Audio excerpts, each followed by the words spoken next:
Modus licik Indra Septiarman kelabui Nia gadis penjual gorengan, sudah siapkan tali rafia ikat korban.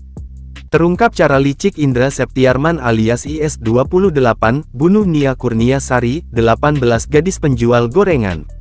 Indra berhasil ditangkap pihak kepolisian di Dikorong Padang Kabau, Nagari Kayu Tanam, Kecamatan 2 Tanda Kali 11 Kayu Tanam, Kabupaten Padang Pariaman pada Kamis tanggal 19 September tahun 2024.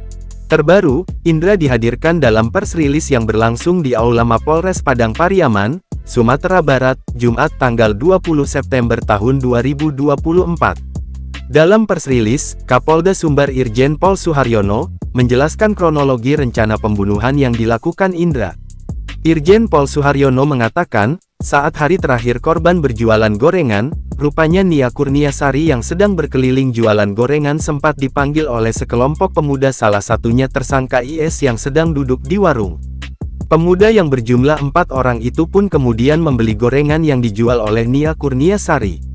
Rupanya, saat itu muncul niat tersangka IS yang ingin meruda paksa korban. Kapolda Sumbar Irjen Pol Suharyono menjelaskan, pelaku dan teman-temannya sempat membeli gorengan korban sekitar pukul 17.10 waktu Indonesia Barat.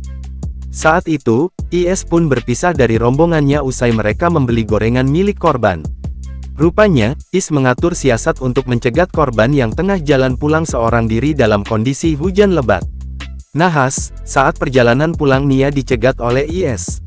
Irjen Pol Suharyono memastikan melalui pengakuan tersangka, korban dikuburkan saat hari korban dinyatakan hilang. Jadi tersangka ini sehabis melakukan penyekapan dan pemerkosaan, tersangka langsung menguburkan korban, ujarnya saat jumpa pers di Mapolres Padang Pariaman, Jumat tanggal 20 September tahun 2024. Lalu, di pukul 20 waktu Indonesia Barat, tersangka kembali pulang ke rumah dan mengganti pakaiannya yang sudah kotor dan basah kuyup, karena kondisi cuaca hujan.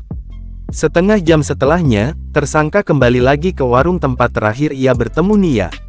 Setelah perebutan korban tersebut, sekira pukul 23 waktu Indonesia Barat tim gabungan dan keluarga korban langsung melakukan pencarian pada korban.